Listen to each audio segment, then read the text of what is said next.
falando. Informe sua posição. Câmbio. Estão de pé. Muitos foram abatidos no caminho. Há muitos inimigos. Espera. Já visto meu alvo. Não. Positivo. Prossiga, cristão. Câmbio.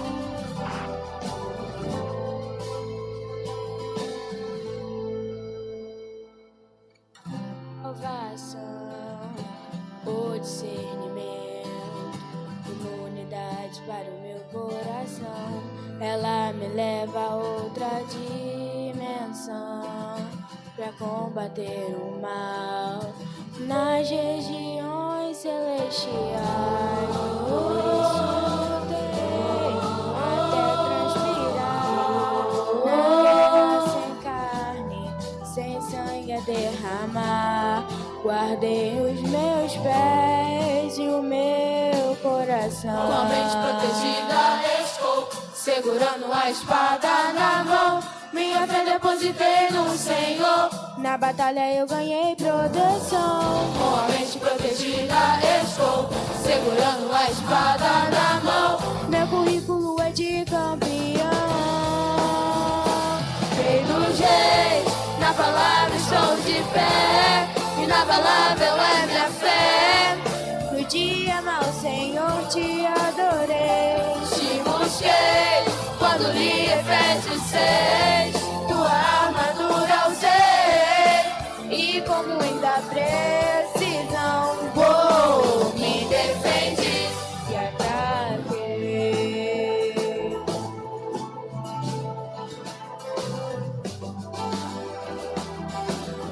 Com a mente protegida estou, segurando a espada na mão. Minha fé depositei no Senhor. Na batalha eu ganhei proteção. Com a mente protegida estou, segurando a espada na mão. Meu currículo é de campeão. Rei dos reis, na palavra estou de pé. Inabalável é minha fé. No dia mau, Senhor, te adorei. Te busquei quando li Efésios 6. Tua armadura usei E com muita precisão me defendi. e ataquei.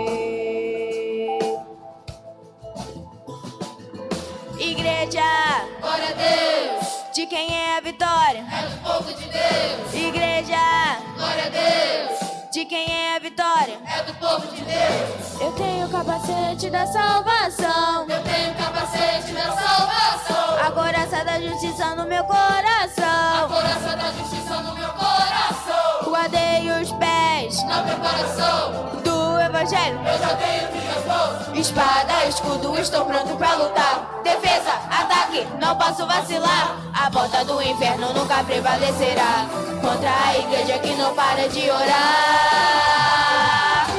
Rei dos reis, na palavra estou de pé. Inabalável é minha fé. Em dia mau, Senhor, te adorei. Te busquei quando li Efésios 6. Tua armadura usei e com muita precisão me defendi. Rei dos reis, na palavra estou de pé. Inabalável é minha fé. No dia mau, Senhor, te adorei. Te busquei quando li Efésios 6. Tua armadura usei e com muita precisão me defendi e ataquei.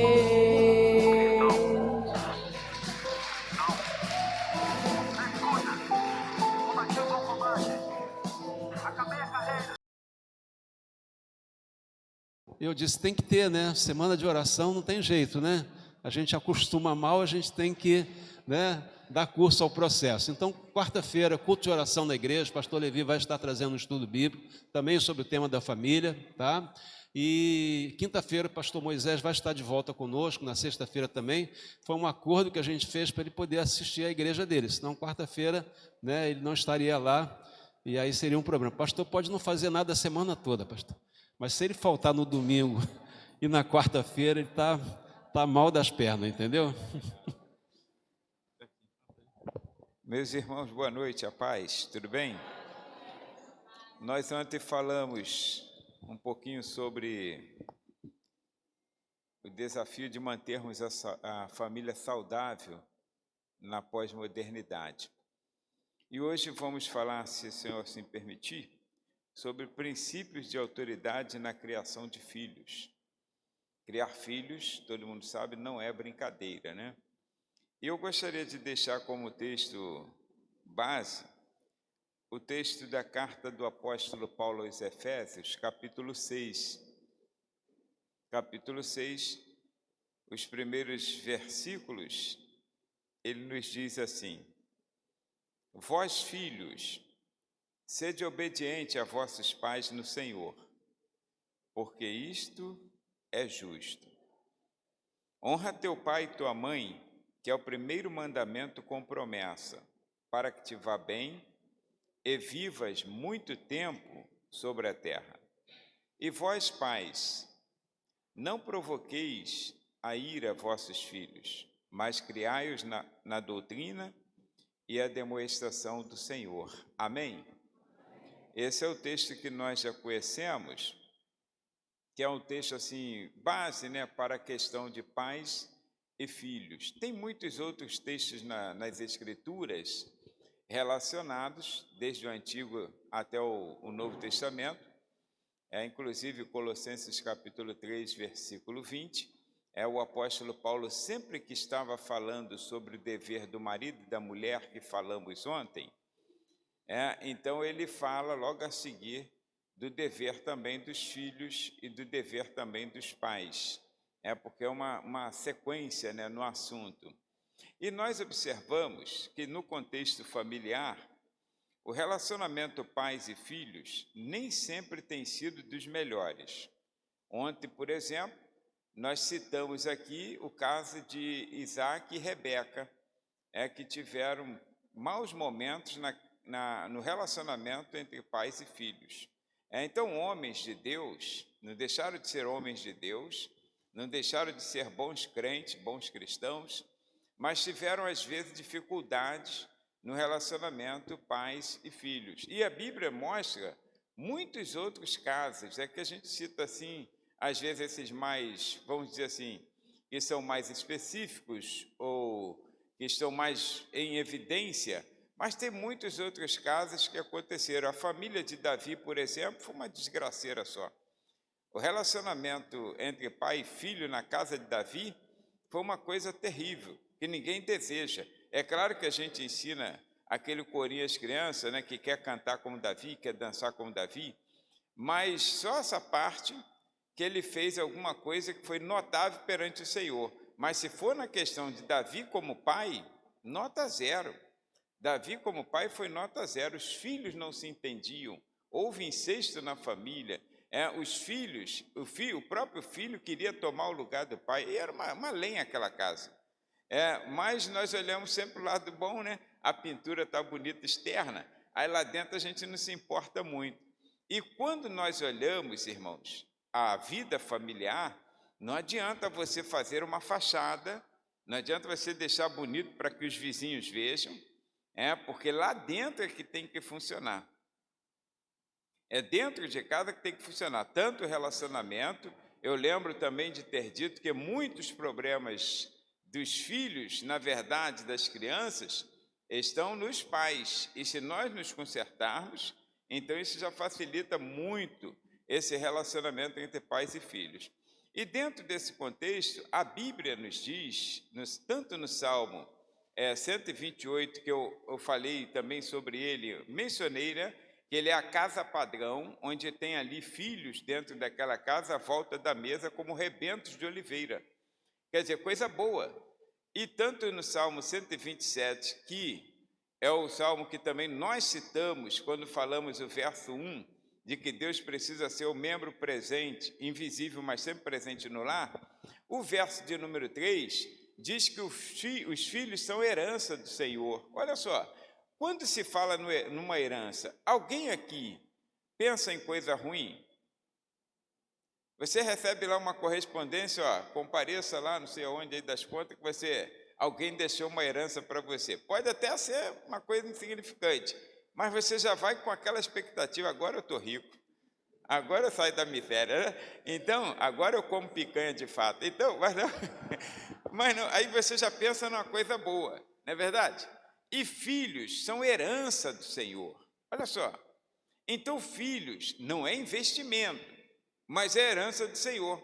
É uma coisa boa que o Senhor colocou para nós cuidarmos. E nós vamos prestar contas a respeito dos nossos filhos, assim como tudo que nós recebemos do Senhor, um dia prestaremos contas.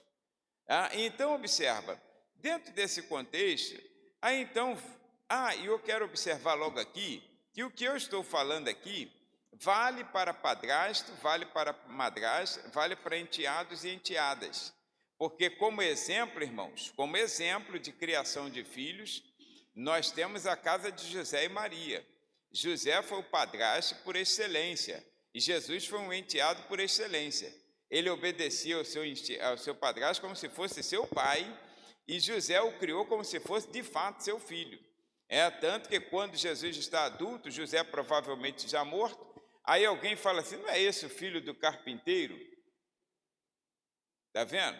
Então, vale também, porque às vezes a pessoa já pega o pacote pronto, aí fica assim, teu filho, a tua filha, e fica maltratando, ou não quer respeitar os pais na condição de pai, que um padrasto ou madrasta é um segundo pai, é um pai substituto, na verdade a palavra significa isso, ou mãe substituta, no caso da madrasta. Mas aí se colocar uma série de coisas, se fosse boadrasta, né, não seria má. Então, aquela coisa toda que tudo balela. Então, o princípio da autoridade, ele só será real quando cada elemento, isso aí eu lembro que eu falei no finalzinho ontem, quando cada elemento estiver ocupando seu devido lugar. Aí é o Salmo 128. Não tem como receber ou como você verificar ou analisar se está funcionando o princípio de autoridade, que princípio de autoridade, quando nós falamos assim, ele já tem um peso muito grande, que o apóstolo Paulo, ensinando a igreja, ele disse assim, irmãos, cada um considere os outros superiores a si mesmo. Isso é princípio de autoridade. É você saber que aquele irmão merece dignidade e ele é superior a mim. Eu não sou superior a ninguém. Às vezes nós estamos numa função que aparenta um pouquinho de superioridade, mas eu sou igual a qualquer pessoa. Então, quer dizer, o princípio de autoridade reconhece o valor de cada autoridade no seu devido lugar. E isso é interessante, porque dentro da casa só funcionará esse princípio de autoridade que nós falamos do marido e da mulher, na sua posição, a mesa, como Salmo 128, agora eu estou no verso 3, né? Então, e cada filho também é o seu lugarzinho, e todos ali à mesa, são iguais, todos à mesa são iguais, são seres humanos, têm sentimentos, são falhos, têm também qualificações. Agora, dentro daquela casa e naquela mesa, tem um princípio de autoridade. Esse aqui sabe, o pai sabe que ele é o comandante da casa, essa mãe que está aqui ao lado dele sabe que ela é auxiliar dele, eles dois sabem que juntos são autoridade sobre os filhos, e os filhos sabem que juntos devem dar esse respeito aos pais. Agora, interessante, os filhos estão submissos aos pais, mas os pais, parece-me que no princípio de autoridade, eles consideram os filhos também com a mesma categoria, não como autoridade, mas considera com deveres que devem também ser assistidos.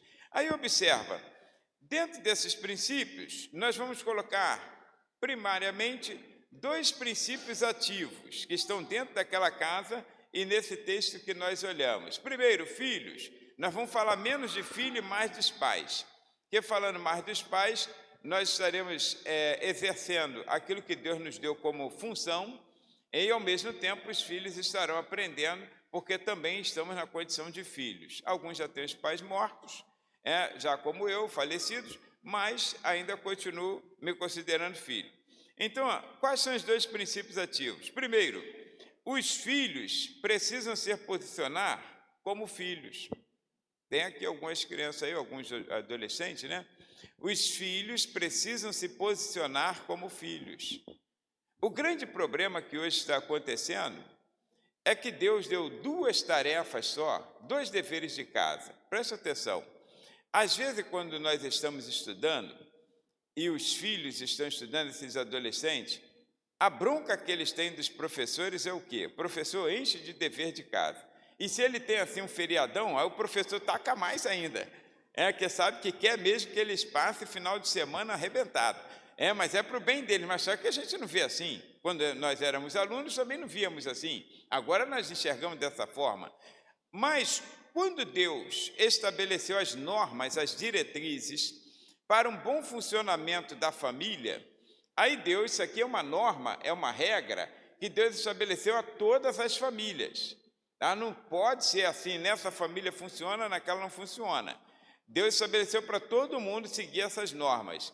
E disse assim, então, o Senhor, os filhos, isso está lá no mandamento, no capítulo 20 de Êxodo, versículo 5, está lá, é o 5º mandamento da lei de Moisés, interessante, que ficou exatamente no meio, porque os 4 para cima falam sobre o nosso relacionamento vertical com Deus, aí dos 5 para baixo, que aí no caso seria 6, 7, 8, 9, e 10, fala do relacionamento horizontal, que é o ser humano, é o nosso relacionamento interpessoal. E o 5º mandamento no meio, fazendo essa divisão, aí o Senhor falou assim, que os filhos devem honrar seu pai e sua mãe, para que te vá bem e se prolongue os seus dias na face da terra. O apóstolo Paulo traz isso para a igreja primitiva, a igreja lá em Éfeso, e ele diz assim, que Deus deu 2 tarefas, 2 deveres de casa aos filhos, 2 só, e eles não conseguem fazer.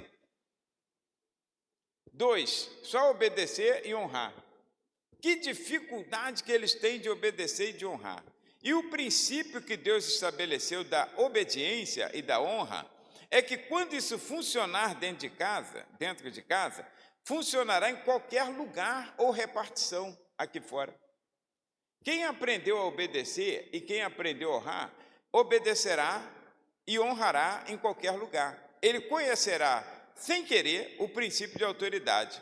E é interessante, e a promessa de Deus, que tudo então, quando que você fizer, você será próspero, será bem-sucedido, dentro desse padrão, é experiência. Irmãos, eu sei que todas as coisas que eu alcanço e que eu alcancei na minha vida, elas são originadas em Deus, mas também sei que muita dessa parcela é devido à minha obediência e à minha honra a meus pais.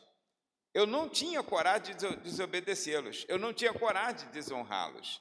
Então, isso trouxe para mim benefícios. Eu não fiz pelos benefícios, eu fiz por serem meus pais, mas acabou que Deus me cumulou de bênçãos por conta disso. E os filhos têm 2 deveres e não conseguem fazer, que é obedecer e honrar. Então, a obediência, aí você fala, mas por quê? A obediência, o apóstolo Paulo, então, disse que nós lemos aqui, disse assim, filhos, sejam obedientes a vossos pais no Senhor.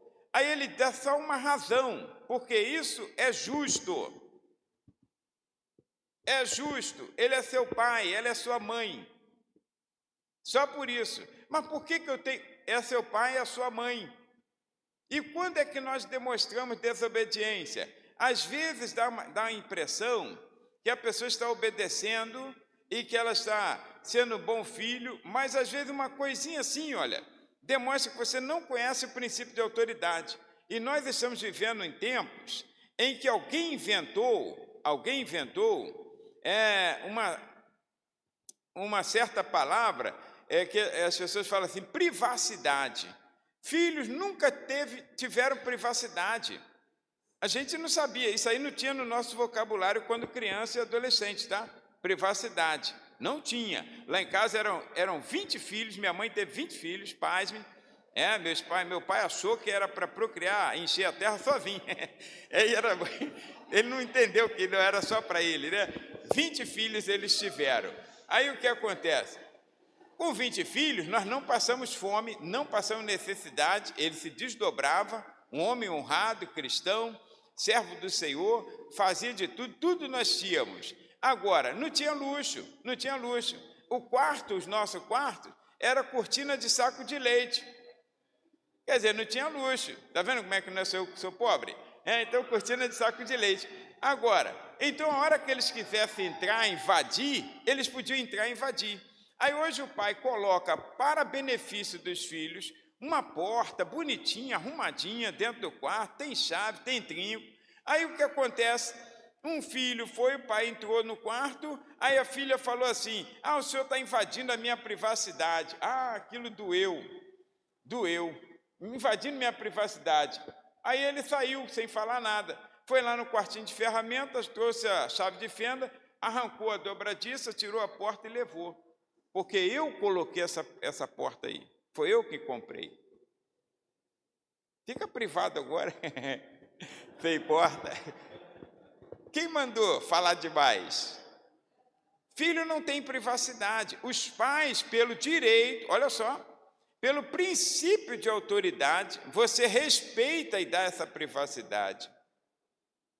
Mas não é um direito deles exigirem. Os filhos devem obediência a seus pais.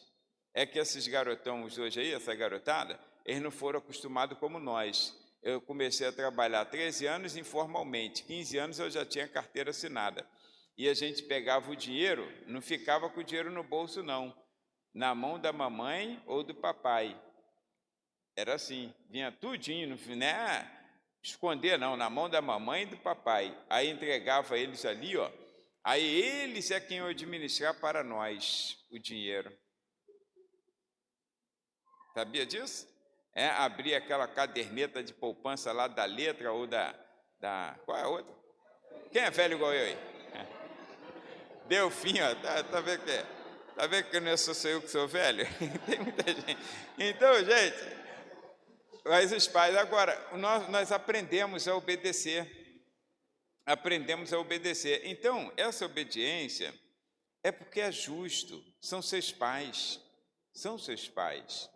E hoje a gente vê filhos levantando a voz, falando para os pais não pedir para vir esse mundo. Aí é interessante, outra coisa interessante, olha que nível chegou.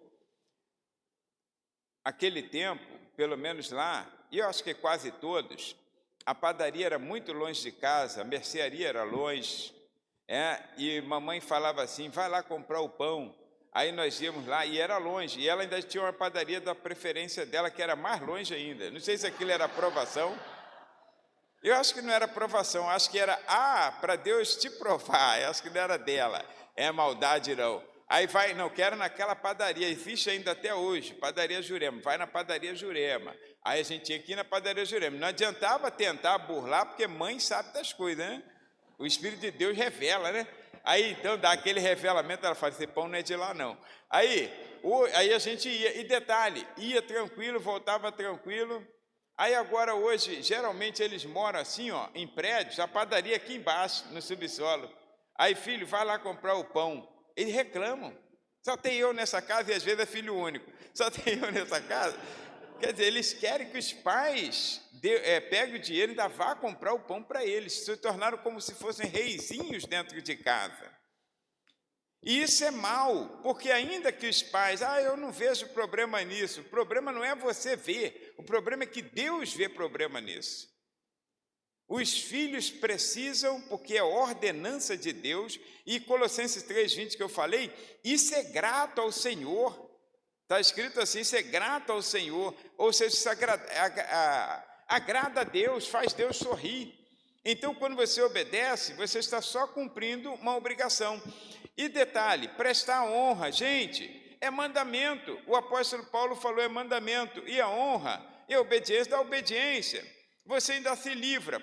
Parece-nos que a obediência do filho para com o pai, ela tem um prazo de validade. Porque depois que você casa e constitui a tua família, aí os pais não se metem mais. Então você não precisa estar mais preocupado de obedecer aquelas ordens. Eles não te dão mais ordem. Eles aconselham, eles pedem, mas não te dão mais ordem. Depois que casa, a gente não dá mais ordem em filho casado. A gente aconselha, a gente conversa e tal, e de repente até pedir alguma coisa. Agora, ordenar e dizer, não, você tem que fazer isso, não faz.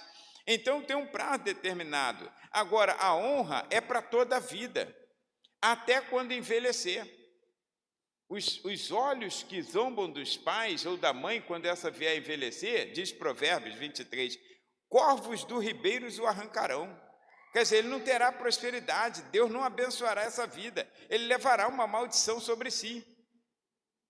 E alguém diz assim, mas meu pai ele tem um problema, meu pai bebe, meu pai xinga, meu pai é violento.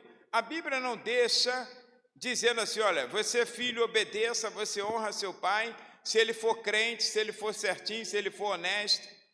Não, pelo contrário, quando Noé, ele teve aquela queda e se embebedou, aí ele fez aquela presepada toda que todo bêbado faz, aí então o que acontece?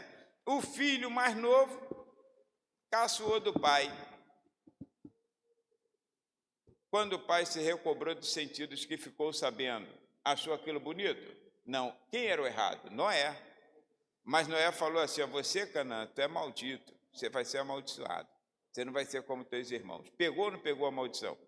É claro que o pai não está aí para isso, né? Mas Noé errou 2 vezes, errou 2 vezes, mas Deus, porque ele não tinha o direito de desobedecer, não tinha o direito de desonrar. Pai é pai e merece a honra, a mãe é mãe e merece a honra. Não importa o que fez, você precisa honrar, porque é seu pai, porque é sua mãe, só por isso, é mandamento do Senhor. Agora, vamos minimizar, porque é um princípio de autoridade. E princípio de autoridade, gente, é como na igreja. Todo mundo sabe que o pastor é autoridade na igreja, todo mundo sabe. Qualquer comunidade, eu não escondo isso lá na igreja, todo mundo sabe que eu sou autoridade lá na igreja, nesses 30 anos, porque Deus, ele por nosso intermédio, ele abençoa as pessoas. Foi o princípio de autoridade e a unção de Deus sobre nossas vidas na vocação. Agora, eu nunca escondi para eles que sou igual a todo mundo. Se houve para a salvação uma gota de sangue para aquele irmão que está lá no cantinho, houve também só uma gota de sangue para mim. Não foi 2 gotas, não, isso aí tem que ter 2 gotas de sangue de Calvário. Não, é uma para cada um. Acabou. O mesmo Espírito Santo de Deus que nos regenerou a esses que têm autoridade na casa dele. Agora, o princípio de autoridade, então eu considero você como autoridade, eu considero você como um servo de Deus, como um filho de Deus, como o mesmo direito que eu tenho de herança, nada diferente, na redenção, lá do Calvário, em tudo que Deus conquistou na cruz, né, que Jesus conquistou, é direito nosso, é nossa herança, não é assim? Agora, você, pelo princípio de autoridade, sabe que eu, momentaneamente, sou autoridade sobre a sua vida. Olha só, é um princípio que todo mundo sabe, gente. É uma investidura, Por exemplo, um militar, você tem um colega que é militar, aí você está lá, o colega, vamos supor que seja um guarda de trânsito, você conhece um guarda de trânsito, aí ele está quietinho lá, você está com ele, está no churrasco, está adorando a Deus, está cantando Ministério de Louvor, está tudo junto. Quando ele está com o seu fardamento e você estiver dirigindo, aí se ele der uma buzinada ou fizer um sinal para você parar, você para ou vai? Ah, é meu colega que está ali. É o membro lá da minha igreja que está ali. Você tem que parar. Ele é investido de autoridade.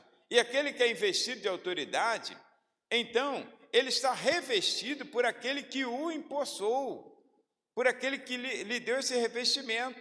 Aí todo mundo que para, não é porque ele, mas é aquele camarada, ele tem todo o município, a força do Estado e, de repente, até a força nacional a favor dele.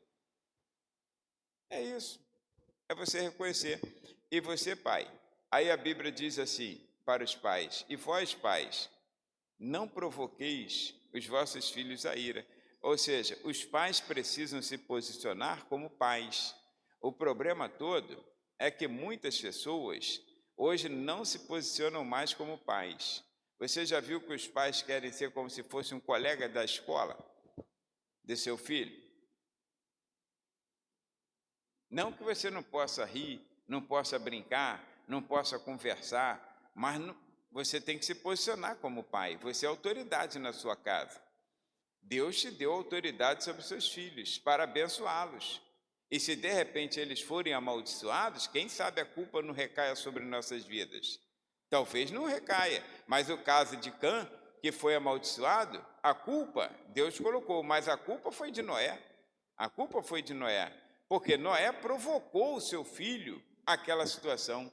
Porque se ele tivesse mantido o padrão que ele deveria ter mantido, aquele filho não teria tido a tentação de fazer o que fez. Está entendendo? Então, olha, moldar. Aí o que a Bíblia diz aqui? Vamos colocar, então, algumas responsabilidades pré-estabelecidas para os pais que têm a condição de pais e devem se posicionar como pais nessa mesa. Então, olha, primeira responsabilidade está pré-estabelecida na palavra de Deus é moldar o caráter do filho. O filho não vai ser um bom caráter por si só. Os pais precisam moldá-lo. A palavra de Deus nos diz em Provérbios 22:6, todo mundo conhece isso. Ensina a criança no caminho em que deve andar, porque até quando envelhecer não se desviará dele. Aí a pessoa fica assim, mas eu conheço um montão de crente que um montão de pessoas que ensinaram certo e os filhos hoje se desviaram. Não estou falando disso não. O que a Bíblia está dizendo não é que a pessoa vai continuar seguindo como se fosse uma vaquinha de presépio. Não, naquela linha. O que se está dizendo aqui é que você vai moldar o caráter dessa pessoa. Essa pessoa pode sim, de repente nem está frequentando os cultos, pode não estar batizada na igreja, pode não estar cantando, tocando seu instrumento, que Deus lhe deu esse dom, mas eu duvido que essa pessoa será mau caráter. Porque o caráter formado foi aquele que você formou. Caráter é uma individualidade moral. Então você forma o caráter, diferente do temperamento. Temperamento é herdado. Então tem pessoas que têm mais afoito, tem pessoas que são mais devagar. Isso é tudo natural. São temperamentos. E Deus não muda temperamento, tá? Temperamento, ele deixou o fruto do Espírito para que a pessoa controle essa situação. Então, quem era afoito não é mais, né? Quem era brigão não é mais, se converteu, agora passa, Senhor, me dá graça, Senhor, me ajuda. Tem gente que é tão devagar que se ele for provocado, ele não precisa contar nem até 2, mas tem uns que precisam contar até 30, porque ele já é mais afoito, ele já era brigão, já é o jeitão dele mesmo, mas não é mau caráter, só que ele era sangue quente, né, que a gente fala, e tem outros que é o sangue de barata. Talvez eu seja esse, né? Então, o que acontece? Mas o caráter, gente, olha o que diz as Escrituras. Você deve criá-los na doutrina. O apóstolo Paulo já trouxe isso de Provérbios 22:6 e disse assim, os pais devem criá-los na doutrina e a demonstração do Senhor. Então, esse caráter que deve ser moldado nos filhos, ele será moldado através de quê? Nosso exemplo. Porque tem gente que fala muito, palavras convidam, exemplo arrasta. Às vezes você fala muito, entra no ouvido e sai no outro. Mas quando você dá o exemplo, porque nós, na condição de liderança, agora nessa autoridade, temos que aprender como fizeram alguns líderes nas Escrituras. O próprio apóstolo Paulo, mas também no Antigo Testamento você vê Gideão com 300 pessoas para ganhar uma batalha daquela, inconcebível. Aí ele diz assim, olha, vocês olham para mim e o que eu fizer vocês fazem. E o apóstolo Paulo falou, sede meus imitadores, como eu sou de Cristo. Os filhos precisam ver em nós exemplo. Quantos pais mentem? Quantos pais maltratam? Quantos pais fazem aquilo que é indevido? São traidores do relacionamento, são preguiçosos, são mentirosos. Como que os filhos terão noção de que a mentira é um perigo? Você percebe que Abraão mentiu, dizendo que Sara era sua irmã. Depois Isaac mentiu, dizendo que Rebeca era sua irmã. A mesma mentira que o pai falou, lá na frente também refletiu nele. E depois Jacó também, engano sobre engano, enganou o próprio pai. Então, olha, essas coisas vão puxando, uma coisa vai puxando a outra, o abismo chama outro abismo. Então, a primeira coisa que nós precisamos, pré-estabelecido isso aqui, seja sincero, seja você mesmo, seja justo, seja honesto. Tem pessoas que não são honestas, tem pessoas que não são justas. Elas tiram vantagem de tudo e querem que os filhos também depois não reflitam a mesma coisa. Tem pessoas que são injustas, tem causas na justiça aí que são injustas, gente. A pessoa tropeça na calçada aqui da igreja e processa a igreja. E quando você cai no banheiro e quebra o fêmur, processa quem? Caiu lá no banheiro da sua casa, aí quebrou o fêmur. Um dia eu quase caí, né? Cheguei a cair, né? Quase que eu processei a Ana, ela passou um produto lá no chão. Caramba, eu caí muito feio, né? Mas Deus me deu livramento. Eu não sei se ela queria me matar, eu achei que foi um atentado, né? Eu achei, mas eu relevei a situação, né? Mas olha, qual é então a situação? Quando o filho errar, você que tem autoridade, não é perfeição, é autoridade. Quando o filho errar, moldando o caráter, quando o filho errar,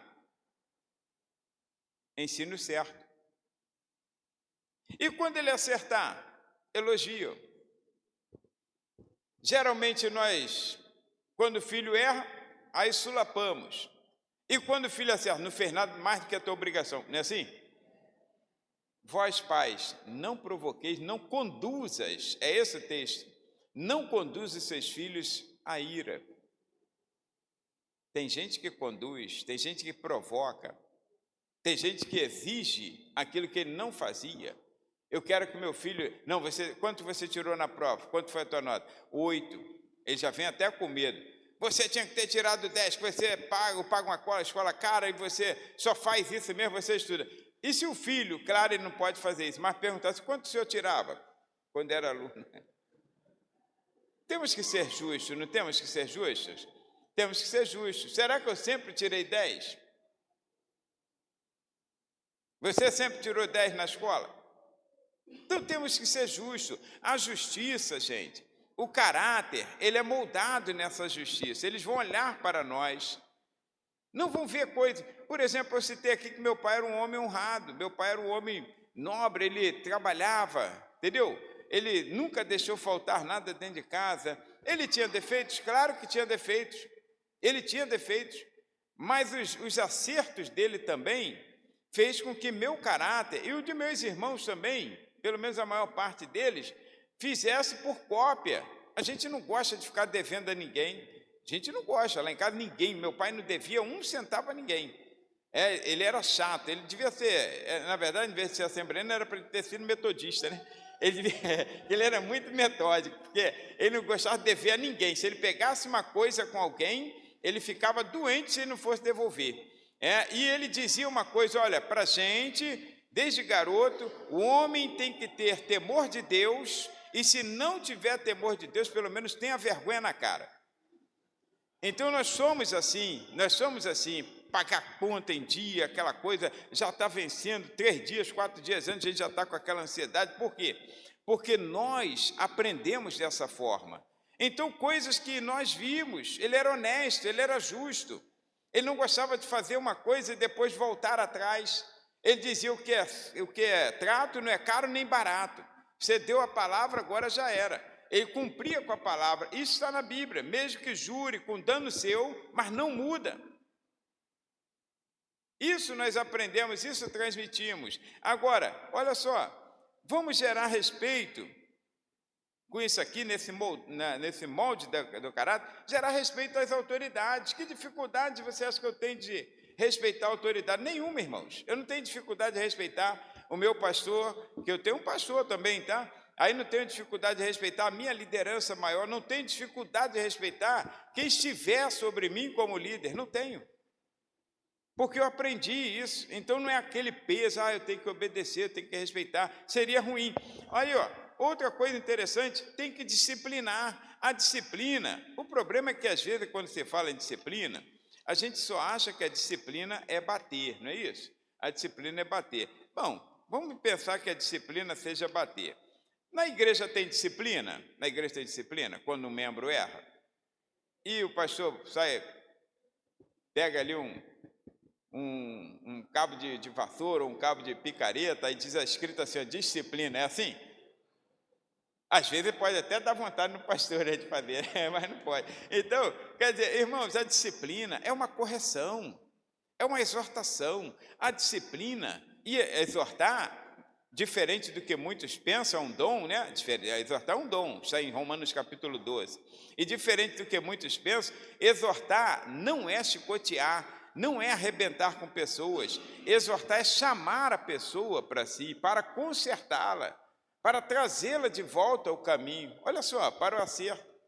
Então a disciplina, ela tem faces, é claro, tem disciplina que ela é de púlpito, tem disciplina que é no gabinete, tem disciplina que realmente é um desligamento da comunhão, vai de acordo com a situação, mas nunca essa disciplina é feita com ódio, com rancor, com raiva, agora chegou, te peguei, eu sabia que ia te pegar na curva, não, que isso? Pastor não tem esse prazer de disciplinar pessoas. Agora, ele disciplina geralmente no púlpito, na pregação, na palavra, no ensino. Por quê? Porque ele quer que todos sejam arrebanhados e todos tenham a mesma proporção de bênção da parte de Deus. E nos filhos é a mesma coisa. Aí são a mesma coisa. Aí o que você pensa? Disciplinar é só bater. Eu não bato nos meus filhos. Não estou dizendo de bater.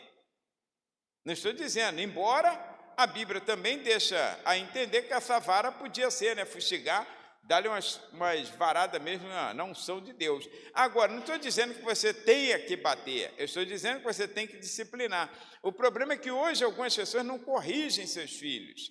Eles erram e não corrigem. Se ele erra na escola, antigamente era assim, um filho errava na escola, se a mãe fosse chamada na escola, pelo menos lá em casa era assim, aí era literal, tá? O couro comia, gente, o couro comia.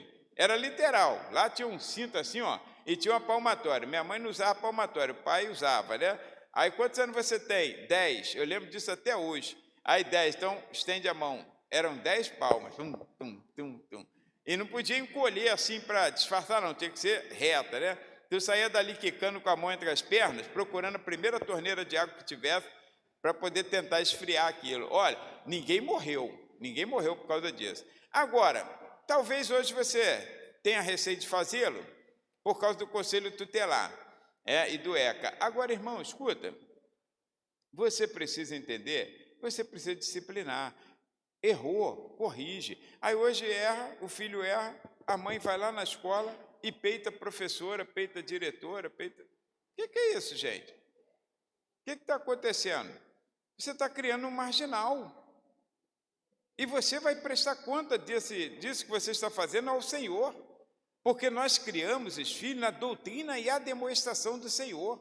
Ele precisa aprender a temer a Deus e temer as autoridades. Respeitar a Deus e honrar a autoridade, como o apóstolo Paulo ensina nos Romanos capítulo 13. Então, olha, observa, os pais precisam sempre pensar nisso. Como eu tenho pouco tempo, vamos correr. Aí a terceira coisa que está pré-estabelecida na Bíblia é que os pais precisam ser incentivadores. E tem pais que não conseguem. Não sei por que ele não consegue. Irmãos, ora ao Senhor, peça sabedoria a Deus, fala, Senhor, eu preciso ser assim. Pai precisa ser o primeiro incentivador. Olha, não provocá-la a ira. Aí a Bíblia diz assim no Salmo 2, verso 12, diz assim, beijai o filho. Beijar é um sinônimo de carinho, de tratar bem. Beijai o filho para que quando ele se for, não se ire no caminho. Quer dizer, e tem pais que não conseguem. Ele não consegue, ele acha que o filho é o pior de todos. Aí o filho fala assim, pai, eu estou precisando, eu pensei bem, acho que eu vou fazer a prova do Enem. Só um exemplo, né? Vou fazer a prova do Enem. Aí o pai, faz? Aí, não, mas tem uma inscrição, quanto que é? Vamos colocar que seja R$100, não sei, né? Aí R$100. Aí, não, para quê? Vou perder R$100? Você é burro, você não vai aprender nada. O que é isso? Vou jogar R$100 fora? Ainda que seja jogado fora, ainda que na sua mente você entenda e olhe para ele e fale assim, ele não vai conseguir. Mas você fala assim, é isso aí, meu filho, vai lá. Perde os R$100, irmãos, perde R$100. Mas perde, mas incentiva ele a estudar, incentiva ele a fazer, incentiva dizendo para ele que é possível. Eu vou fazer um concurso. Mas são 3 vagas em nível nacional. 3 vagas em nível nacional. Incentiva. A minha filha é concursada, e eu estou citando 3 vagas, e eram 3 vagas em nível nacional. 3 vagas. E quando ela quis desistir, nós não deixamos ela desistir do concurso, ela é militar, então não deixamos ela desistir, e ela ficou na 3ª vaga do concurso nacional. E aí? Se a gente deixar, tem muita gente, tu não está preparada para isso, é melhor você não ir não. E detalhe, sempre estudou em escola pública, nunca pagamos 1 centavo, nunca. Deus, de tudo, né? Agora, depois Deus deu outro filho, aí esse aí já sempre foi na escola particular, né? Mas aí Deus deu mais condições financeiras, mas ela, o Senhor abriu as portas, foram abrindo assim, ó. Então, Deus abençoou, Deus honrou, também pela obediência, pela prestabilidade em ouvir os conselhos, ouvir a nossa ideia, e Deus foi honrando. Então, olha, 3º lugar, 3 vagas só em nível nacional na área de química, e ela ficou na prova, está lá até hoje, já está estabilizada, já tem 15 anos na Força Militar. Então, olha, é o tempo de casada que tem. E Deus deu graça e glória. O resultado saiu no dia que eu estava levando eles para viagem de lua de mel. Olha só, o resultado saiu lá, resultado interno, né? Alguém lá de dentro fez uma chamada lá e viu que o resultado estava lá. Então, olha, irmãos, lembra quando Davi, velhinho, chamou Salomão? Davi errou muito, mas com Salomão, ele queria que Salomão assumisse o reinado, porque Deus, na verdade, estava no negócio. Aí ele chamou ele velhinho na cama, falou assim, ó, vem cá, chega aqui pertinho. Aí Salomão chegou, ele velhinho. Aí falou assim, tu ser homem,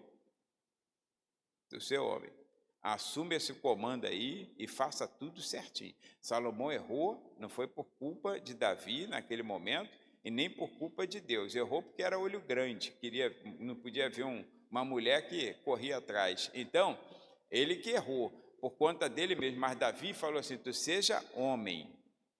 Quer dizer, seja íntegro, seja reto. Viu os conselhos da mãe ao rei Lemuel no capítulo 31? Antes da mulher virtuosa, os versículos 1 a 9. Já viu os conselhos? Ela dando um conselho para ele, para que ele não desse a sua força às mulheres, aos amigos, beberrões, nada disso, né? Para que ele fosse, sensato como rei. Então ele aprendeu, era incentivar. Tem capacidade, você tem capacidade. Você precisa incentivar teus filhos para que eles possam estudar melhor, para que eles possam desenvolver. Aí eu não sei como falar, não sei como fazer. E para que serve a oração? Para nós orarmos e o Senhor ouvir e responder. Peça sabedoria a Deus, quem tem dela falta, né? Porque Ele dará, não lançará em rosto. Olha só.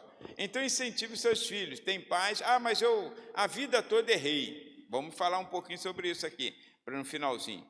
Então, olha, outra coisa interessante, é um dever nosso, como pais, conduzi-los ao conhecimento de Deus. É um dever nosso. Não é dever nosso obrigá-los a ser crente, a ser membro de uma igreja. Ao conhecimento de Deus é dever nosso.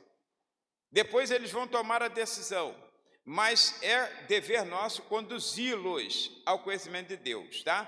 Então, isso está em Josué capítulo 4, Salmo 78, e, enfim, Marcos 10, 13 a 16, que é o que eu quero observar aqui, que quando você leva seu filho ao Senhor, você leva esperando que ele receba uma coisa, uma bênção. Está lá em Marcos 10, 16, 13 a 16, que é as mães levaram seus filhos até Jesus para que fosse abençoado. Foi mais do que abençoado. Jesus pegou e colocou eles no colo.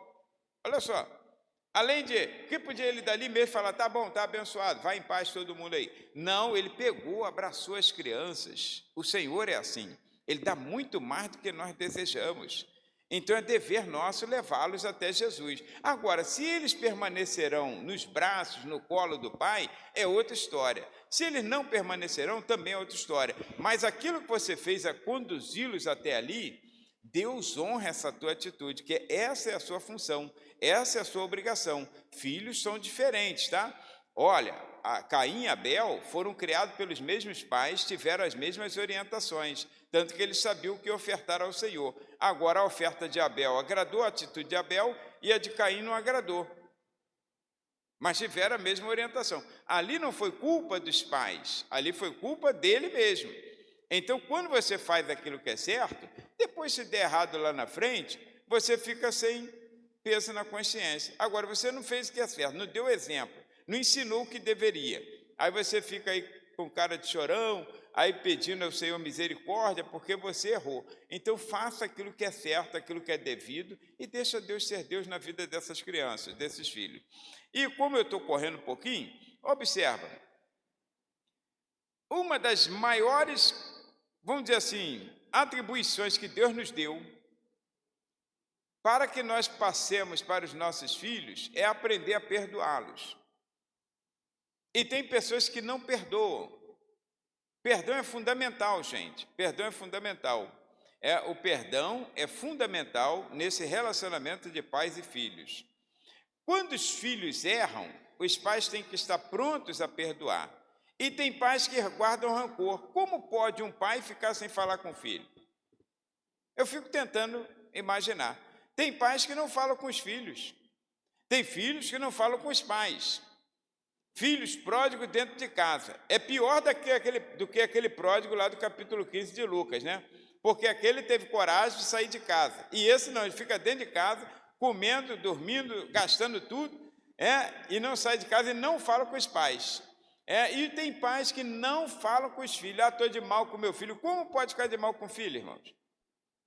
Tem alguma coisa errada. Se está acontecendo isso na sua vida, você precisa mudar urgentemente, porque, olha, os pais, a exemplo daquele pai do filho pródigo, tudo bem, ele cometeu uma gafe muito grande com seu pai. Aquilo foi uma desonra, porque era considerar como se seu pai já tivesse morrido para ele, porque só se recebe herança com os pais mortos. Então, ele era como se ele dissesse, literalmente, ele não disse, mas como se dissesse assim, para mim o senhor já é um homem morto. E o pai sentiu essa facada, essa traição.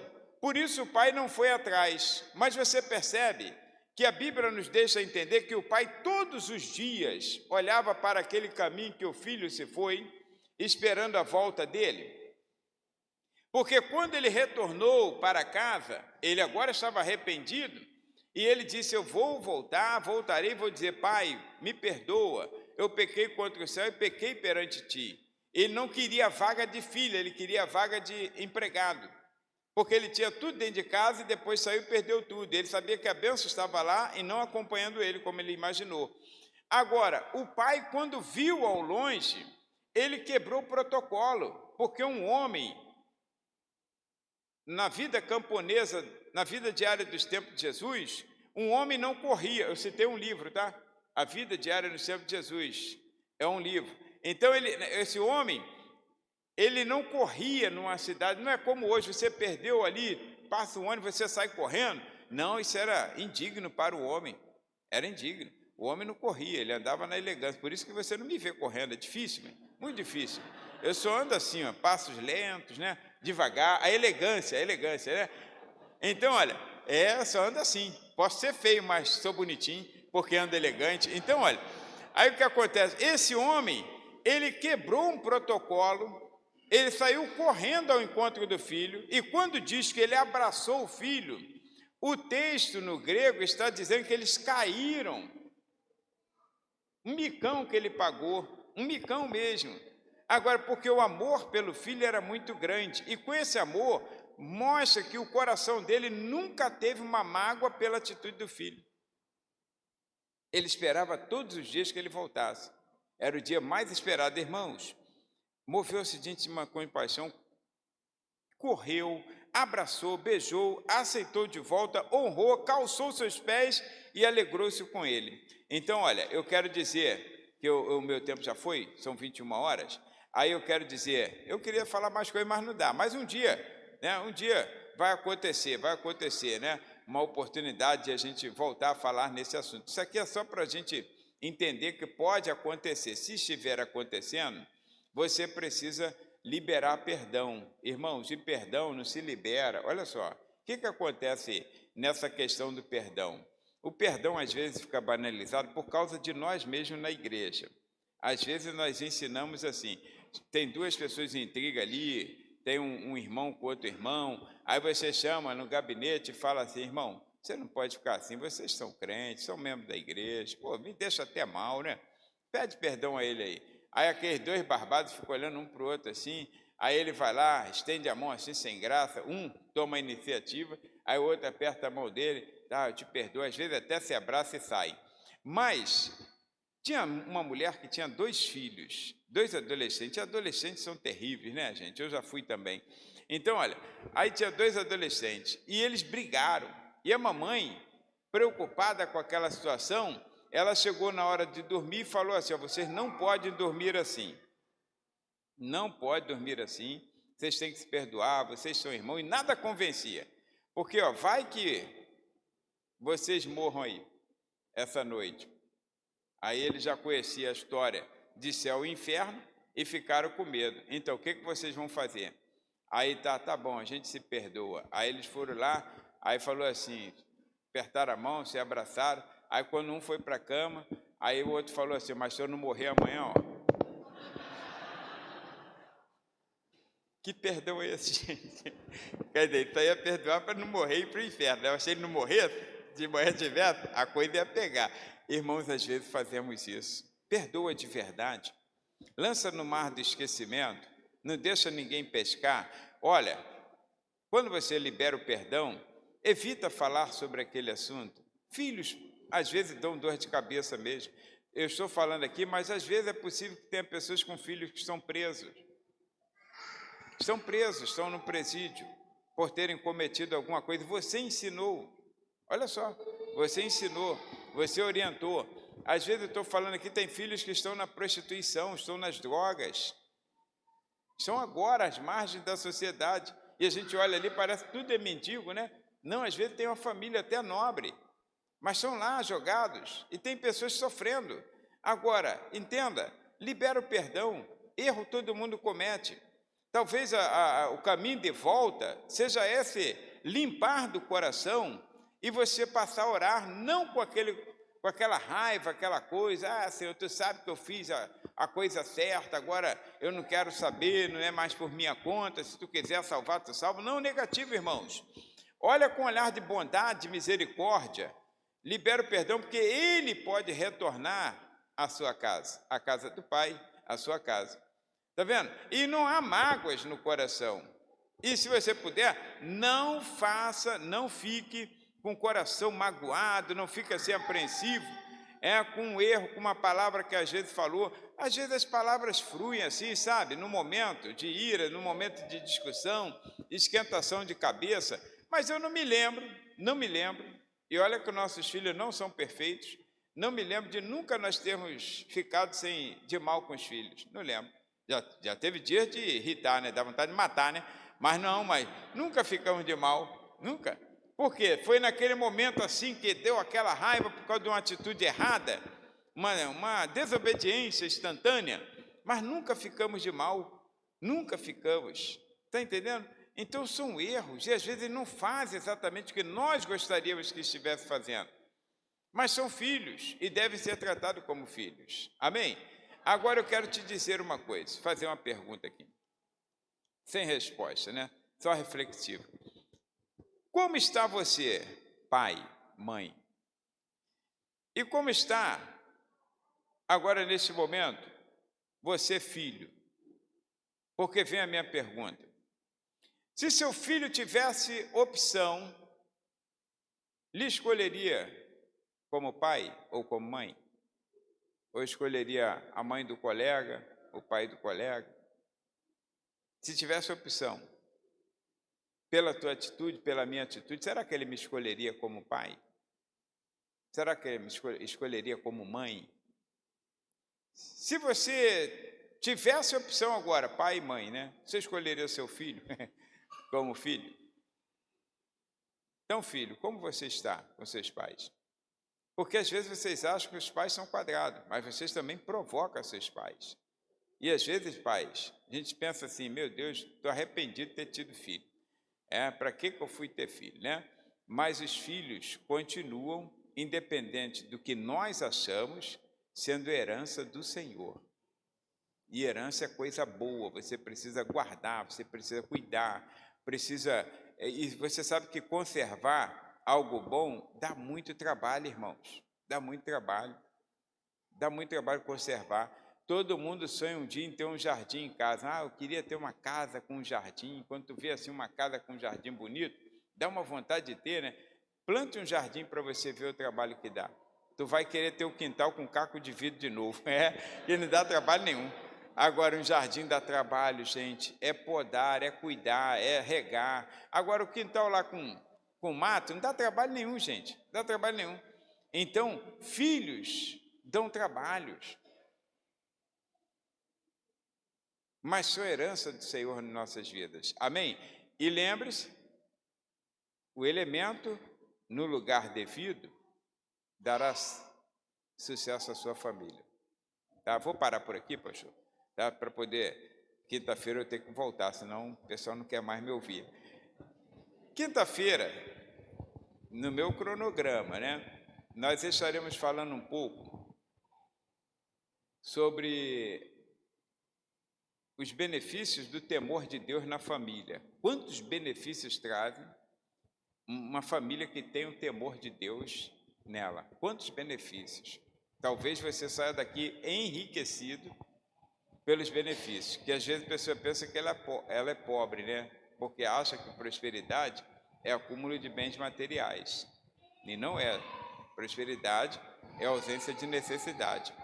O homem pode morrer de sede em alto mar, ou não.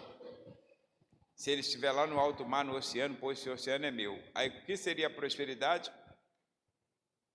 Um copinho desse aqui, ó, para não morrer de sede.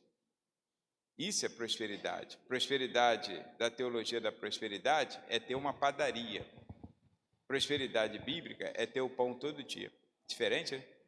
Então, vamos falar sobre isso. E na sexta-feira, se Deus permitir, aí sim nós vamos falar sobre a saúde financeira da família. Tá? Aí é dinheiro. Ó, dinheiro atrai dinheiro, hein? Tá? Amém? Então, pastor, por favor. Obrigado, gente, pela paciência de vocês. Pastor, fica aqui. Irmãos, fique de pé, por favor. Olha, como eu fui abençoado, né? E agora vamos abençoar ele, né? Vamos orar por ele. Pastor Valdonier, nosso ministro da família, queria que você acompanhasse a oração do pastor Valdonier pelo ministério do nosso querido pastor Moisés, sua esposa Ana. Estenda a sua mão para cá, vamos orar por ele, pela sua igreja, pela sua família. Oremos. Querido Deus, Pai de amor, muito obrigado, Senhor Deus, por essas palavras, ó Pai, que Tu colocou no coração do Teu servo, que alcançou o nosso coração, ó Pai. Que Tu tem nos ensinado durante todos esses anos, ó Pai, desde que a primeira palavra foi escrita na Bíblia, Senhor, lá por Moisés, que devemos obedecer às Tuas palavras, obedecer a Ti, Senhor.